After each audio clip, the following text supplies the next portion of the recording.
रायगड जिल्ह्यातील पेण तालुक्यात गेल्या 24 तासांपासून सुरू असलेल्या अतिवृष्टीमुळे बाळगंगा नदीला मोठा पूर आला असून नदीकाठच्या अनेक गावांमध्ये पूरस्थिती निर्माण झाली आहे। अंतोरे, तरणखोप, बारीवाडी, राधाकृष्णवाडी, खरोशी, दूरशेत आणि वरसई या गावांमध्ये पाणी शिरल्याने जनजीवन विस्कळीत झालंय। अनेक ठिकाणी गावांकडे जाणारे रस्ते पाण्याखाली गेल्यामुळे वाहतूक देखील बंद झाली असून अनेक गावांचा संपर्क तुटलाय। दरम्यान खरोशी गावात डोंगरालगत असलेल्या एका घरावर मोठे झाड कोसळले तर डोंगरावरील मोठा दगड गडगडत येऊन घराच्या भिंतींवर आदळल्याने घराचं नुकसान झालंय।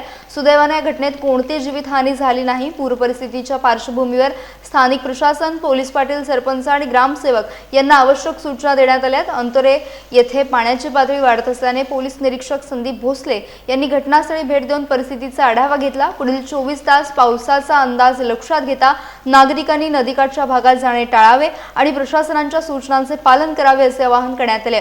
प्रशासन परिस्थितीवर सातत्याने लक्ष ठेवून आहे। आज तुम्ही बघताय माझ्या मागे दोरशेत खरोशी गावांचा पूर्णपणे संपर्क मेन हायवे पासून तुटला आहे। तुम्ही बघताय की पाणी काय लेवलला चढलं आहे, ही काय परिस्थिती आहे। कारण प्रत्येकाच्या घरात पाणी शिरलं आहे। आम्ही जेवढं शक्य होईल तेवढं लोकांना मदत करून त्यांचं सामान त्यांना बाहेर काढलं आहे। कोणाची जीवितहानी झालेली नाही आहे, पण अजूनपर्यंत एकाच्या घरात दरड कोसळून मोठी दगड त्याच्या घरात शिरलेली आहे आणि आम्ही आता इथं त्याच भागात उभे आहोत जी दरडग्रस्ताची भीती आहे। तुम्ही बघू शकता माझ्या मागे किती दगडं आहेत मोठे मोठे। पूर्ण गाव हा सध्या तरी शांत बसून प्रत्येकाची मदत करत आहे। अशी दरवर्षीची परिस्थिती आहे खरोशी आणि दोरशेची।